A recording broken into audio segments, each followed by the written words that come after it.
할렐루야, 여러분 안녕하십니까? 방송선교 성경 파노라마 지난 시간에 이어서 오늘은 마태복음 10장으로 넘어가겠습니다. 마태복음 10장에서는 예수님께서 이제 12제자를 부르시는 그 일들을 시작함으로 인해서 주님 혼자 할 수 없어서 제자를 부르는 것이 아니라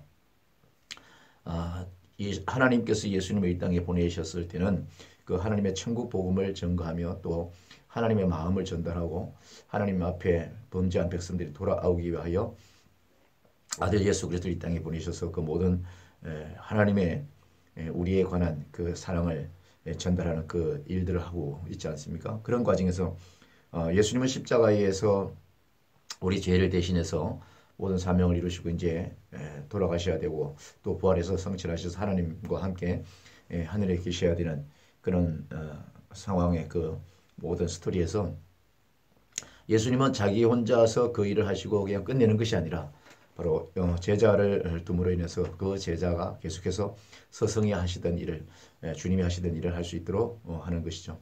마찬가지로 오늘날 또 목회자들과 또 사명을 맡은 모든 자들이 주님의 제자라고 할 수가 있죠. 그래서 그 모든 주님이 하셨던 그 모든 일들을 달리기 선수가 서로 바톤을 이어봐서 계속 경주를 이어가듯이 그렇게 주님께서 당신의 사역을 주님 오시는 그날까지 계속해서 전달해 나가는 것을 우리가 알 수가 있습니다. 오늘 12제자를 부르시는데요. 10장 마태복음 10장 1절 같이 읽습니다. 예수께서 그의 12제자를 부르사 더러운 귀신을 쫓아내며 모든 병과 모든 약한 것을 고치는 권능을 주시니라. 그러면서 12제자의 이름을 이제 하나하나 나열하는데 보시죠. 2장 마태복음 10장 2절 12사도의 이름은 이러하니 베드로라는 시몬을 비롯하여 그의 형제 안드레와 세베대의 아들 야고보와 그의 형제 요한 빌립과 바돌로메 도마와 세리 마테 알페오의 아들 야고보와 바데오 가나안 시몬 및 가롯 유다 곧 예수를 판자까지 포함해서 12를 세우셨습니다.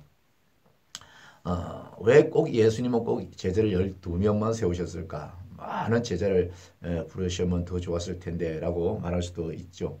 또 어떤 이는 뭐 12제자까지 한두 사람만 정말 제대로 해도 그 사명을 잘 할 텐데 라고 하는 생각을 하는 분도 없지 않아 있겠지만은 12제자를 부른 가장 영적인 이유 중에 하나는 바로 구약의 12지파 모세가 이스라엘 백성들을 광야로 이끌어내서 그 많은 수많은 백성들을 관리하면서 규율을 잡고 법과 질서를 하기 위해서 한 지파 한 지파 이렇게 나눠서 그걸 관리하게 되죠.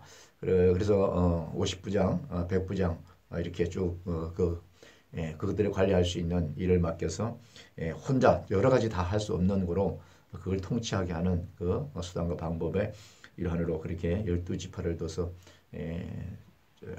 하나님의 그 체계적인 말씀에 순종하고 예배를 드리고 그 살아가는 것을 우리가 구약을 통해서 알 수가 있는데 그 12지파에 준하는 그런 은혜로 12명을 선택했다라고 하는 것이 영적인 해석이 더 옳을 수도 있습니다. 그래서 이 12제자를 선별했음에도 불구하고 12제자가 모두가 주님의 일을 잘 했느냐? 그렇진 않죠.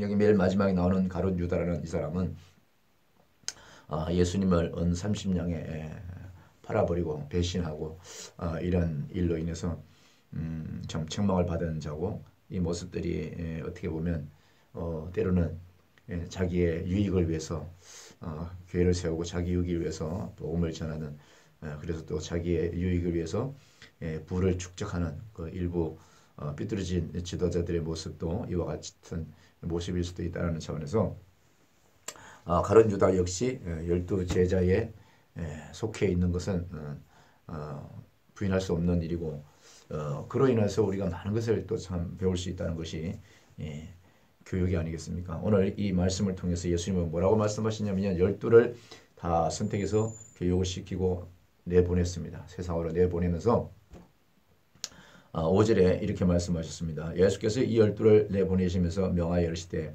이방인의 길로도 가지 말고 사마리아의 고을에도 들어가지 말고 오히려 이스라엘 집의 어린 잃어버린 양을 찾아서 가라. 이렇게 말씀하셨죠. 잃어버린 양을 찾아서 구약 때부터 하나님의 말씀을 수도 없이 들었던 많은 백성들, 아브라함의 그 후손으로 쭉 나열해오면서 끊임없이 하나님에 관해서 얘기를 들은 자들. 그래서 그들이 처음에는 하나님 중심으로 말씀을 듣고 율법을 지키며 살다가 세월의 흐름과 또 사단의 여러 가지 세상의 유혹으로 인해서 예배를 멀리하고 신앙을 멀리하고 하나님을 향한 그 아름다운 신앙 체계를 버리고 자기 길로 자기 멋대로 살아가는 이 모든 사람들, 사실 이런 사람들이 실상은 이스라엘의 잃어버린 양이라고 할 수가 있는 거죠. 생판 모르는 데 가서 전혀 하나님에 관해서 전혀 들어보지도 보지 못했던 이런 곳에 가서 전하려고 하는 것보다도 예수님은 12제자를 보내면서 오히려 이스라엘의 집에서 잃어버린 양을 찾아서 다녀라 이렇게 말씀하신 것을 알 수가 있습니다. 저와 우리 전도하다 보면 그런 얘기 많이 듣죠. 예수 믿고 예수님 믿고 영접하고 제사함을 받고 구원 받으시고 하나님의 자녀가 되라고 이렇게 권면하고 하면 실상은 그들 중에 열이면 한두 명 정도는 저도 청년 때에 저도 학교 때 다닐 때 주일학교 때에 교회를 다녔다.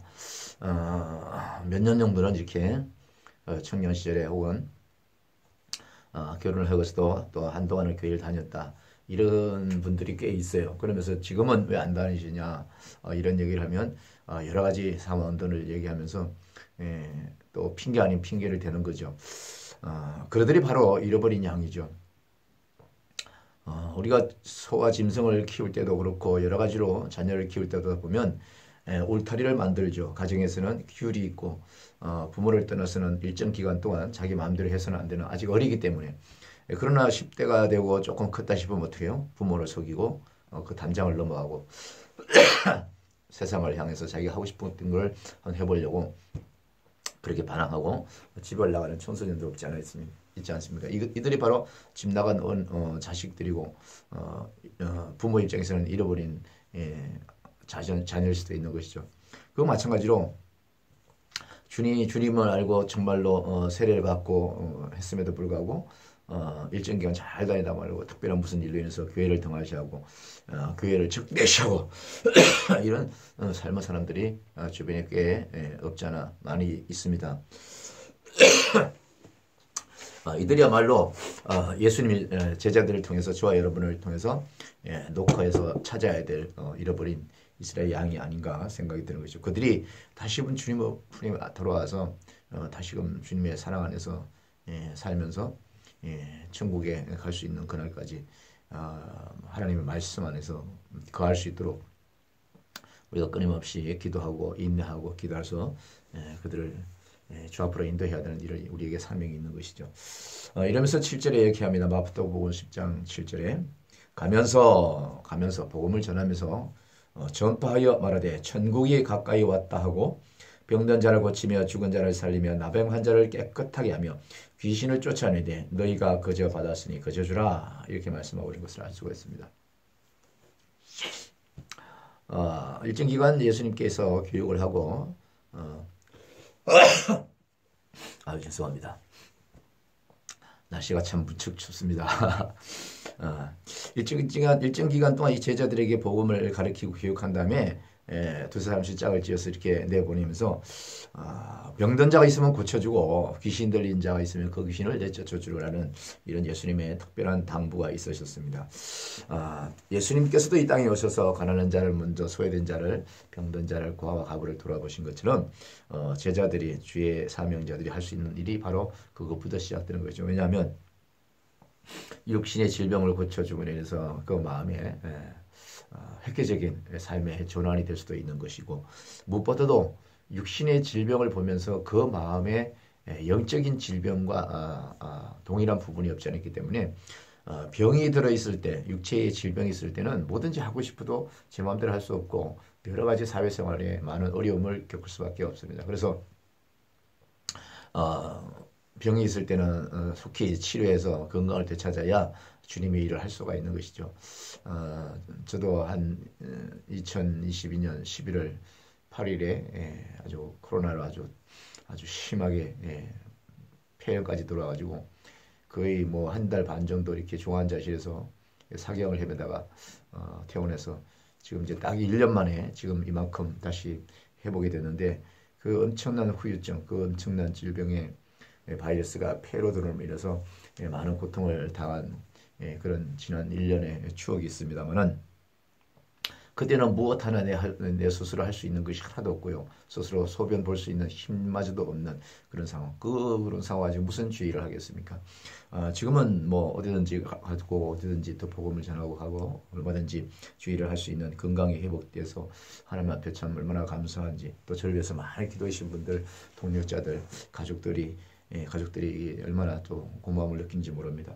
오늘 이 제자들이 예수 그리스도의 복음을 들고 두세 사람씩 짝을 지어서 마을로 들어가고 구석구석 지방을 돌면서 복음을 전하는데 천국이 가까웠다고 일단 외쳐야 되고 그들에게 육신의 질병을 있으면 그들을 다 고쳐주는 예수 그리스도의 은혜로 하나님의 능력으로 고쳐주는 일을 먼저 하게 하신 것을 알 수가 있습니다.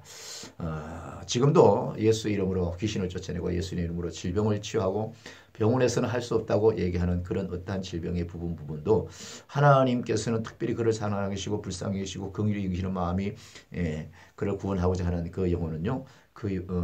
하나님은 반드시 그가 주님을 찾으시고 기도받을 때에 지금도 아주 뭐 참 놀라울만큼 병원에서는 이제 그냥 남은 생활 그냥 준비하라고 이렇게 공기 좋은 데서 살다가 가시라고 이렇게 말을 할 수 있는 부분도 있지만은 반드시 하나님은요 그런 분도 이미 이스라엘의 잃어버린 양이라고 생각하셨던 그 영혼들이라 하면 반드시 한 번쯤은 다시 한번 살려서 건강을 회복시켜서 하나님이 살아계심과 하나님의 은혜를 깨닫고 이 땅을 떠나 천국을 갈 수 있도록 하나님은 기회를 주신다는 것이죠. 특별히 우리가 문제로 또 생각해야 될 것은 이렇게 저들이 가서 구석구석 가서 복음을 전하고 귀신 들린 자와 병든 자를 다 고치고 치료해 준 이 모든 일에 예수님은 뭐라고 말씀하십니까? 전혀 거기에 대한 어떠한 것도 대가도 받지 말고 오직 하나님의 은혜로 그 사명을 감당하라고 얘기했습니다. 그런데 불구하고 이 시대의 일부 목회자들 중에 또 막 그 기도해서 병을 낫고 치료받은 이 일들로 인해서 뒤에 시끄러움이 참 많죠.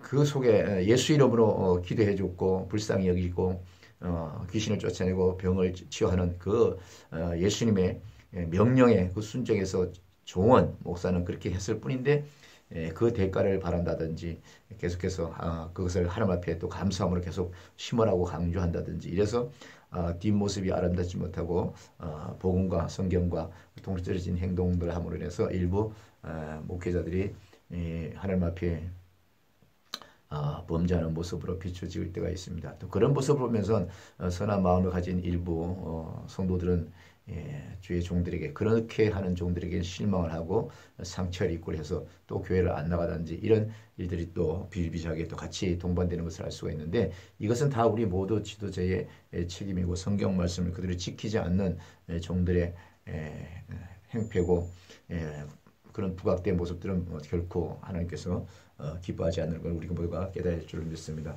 특별히 10장 9절에 보면 이렇게 말씀하고 있습니다. 마태복음 10장 9절에 너희 전대에 금이나 은이나 동을 가지지 말고 복음을 전하러 갈 때에 특별한 뭐 여비를 준비하든지 특별한 돈을 좀 준비한다든지 이렇게 해서 여러 가지로 다니면서 그걸로 인해서 돈의 위력과 물질의 위력을 가지고 예수를 전하려고 하는 그런 어떠한 행위도 어떠한 모습도 하지 말도록 하는 것이 예수님의 부탁인 것이죠. 오직 의인은 믿음으로 살리라고 성경을 말씀하시듯이 믿음으로 행해야 되는 것이죠. 믿음으로. 근데 일부 또 주의 종들 가운데는 큰 소리 치고 목에 힘을 주는 사람들이 있는데 사실 그런 분들 보면 뒤에 항상 물질의 백그라운드가 좀 강하게 있습니다. 부모가 물려줬던 간에 어쨌든 간에 물질이 좀 여유가 있어서 그걸 믿고 큰 소리 치는데 그건 믿음하고 상관이 없는 것이죠. 그건 그 물질로 소리 지를 수 있다는 것은 누구든지 할 수가 있는 거예요. 예수님의 자비로우심과 성령님의 인도하심으로 하나님의 은혜로 복음을 전할 때 이 제자들처럼 어떠한 것도 예수 이름 외에는 그 어떤 것도 힘을 빌릴 수 있는 하는 그런 물리적인 그런 것을 함부로 복음을 전하는 일을 주의하라고 지금 가르치고 있는 것을 알 수가 있습니다. 특별히 10절에 보면 여행을 위하여 배낭이나 두벌 옷이나 신이나 지팡이를 가지지 말라. 왜 그렇게 해야 되느냐? 그런 이유의 상황에서 10절 하반절에는 그 이유는 일꾼이 자기의 먹을 것을 받는 것이 마땅합니다. 이렇게 말씀하고 있습니다. 들에서 일을 하고 씨를 뿌릴 때나 또 가을에 추수를 거둘 때나 혼자 할 수 없기 때문에 주인이 항상 일할 사람을 구하죠. 무섬을 사고 또 지금 현대에는 함께 일할 수 있는 인력을 동원하고 또 그에 관한 일을 시키면 반드시 퇴근할 때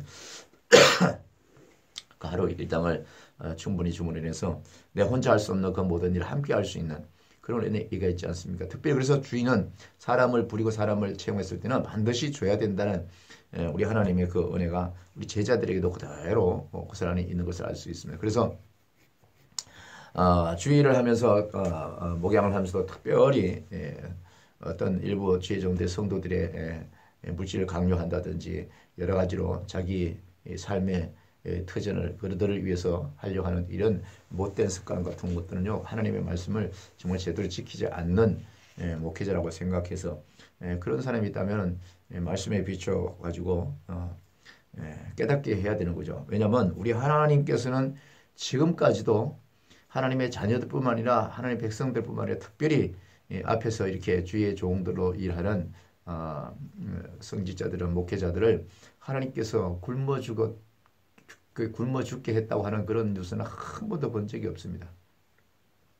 하나님께서는 하나님의 일, 당신의 일을 하는 직분을 맡은 주의 종들에게 목회자들에게 일용할 양식을 주지 않는다. 이거는 뭐 하나님으로서는 전혀 고난이 없는 것이죠. 세상 말로 말하면. 그렇기 때문에 우리 하나님은 예수님께서는 반드시 말씀하셨어요. 여행을 위하여 배낭이나 두벌 옷이나 지팡이 하지 말고 그 모든 것을 있는 그대로 예수 그리스도의 이름으로 담대하게 나가서 복음을 전하기를 원하는 것이죠.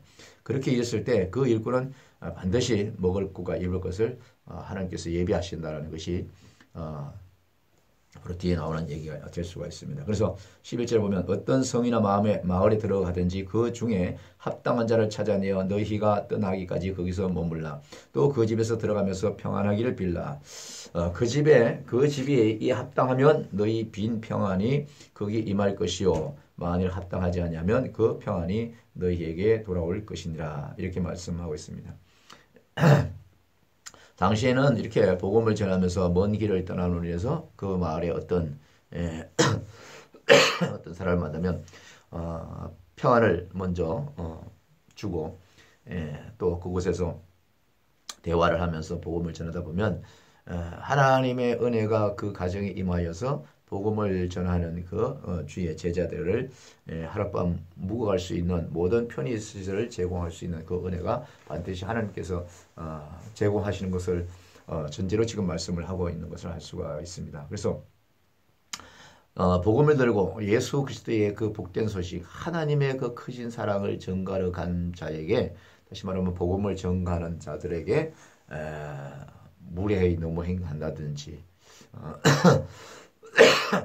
그게 합당치 않는 정말 몰상식하게 얘기한다든지 하나님을 정말로 말씀을 드리고 예수에 관해서 얘기하는데 불구하고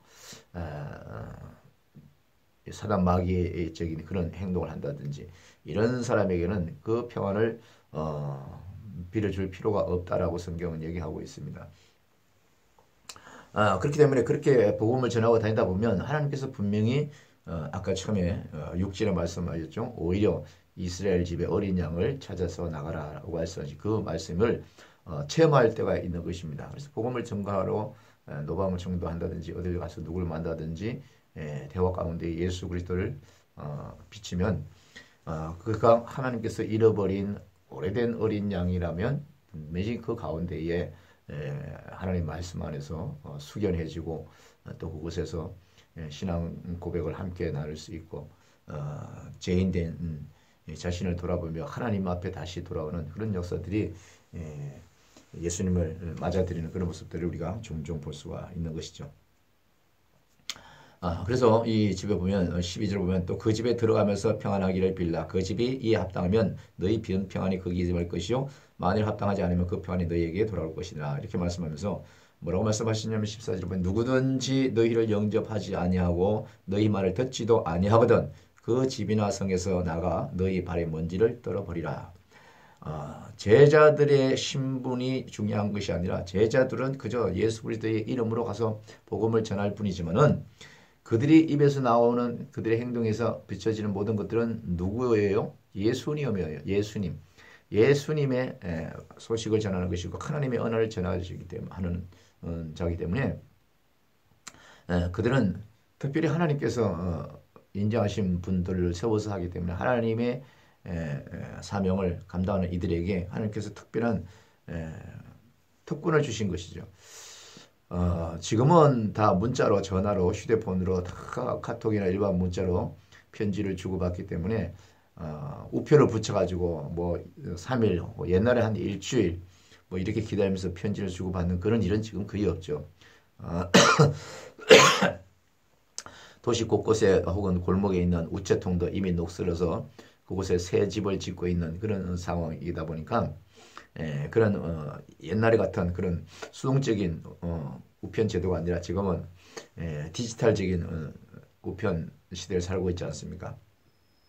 그러나 그 당시에 우편 배달부에는 경찰이 아닐지라도 그들이 어느 편지를 가지고 그 상대방이 받을 그곳에까지 전하는 그 모든 책임은 그 우체부에게 있는 것입니다. 그래서 그 우편을 전하는 사람을 중간에서 물리적으로 그 사람을 해친다든지 그 사람의 욕을 보인다든지 할 경우는 크게 법적인 제재를 받게 되는 것이죠. 마찬가지로 예수 그리스도의 복음을 들고 전가하고 또 크고 작은 또 교회를 세워서 복음을 전하며 한 영혼에도 하나님에 관해서 은혜를 또 하나님의 그 긍휼하심을 가르치고 성경 하나님의 말씀을 그 가슴속에 심어주는 그 귀한 구원 사역에 일하는 그 모든들에게는 하나님께서 그런 권세를 주신 거죠. 예수 이름으로 가서 그들이 받아들이면 더 축복하고 그렇지 않으면 그곳에서 아예 돌아서 발바닥에 먼지까지로 떨어내는 그들은 참 불행한 거죠.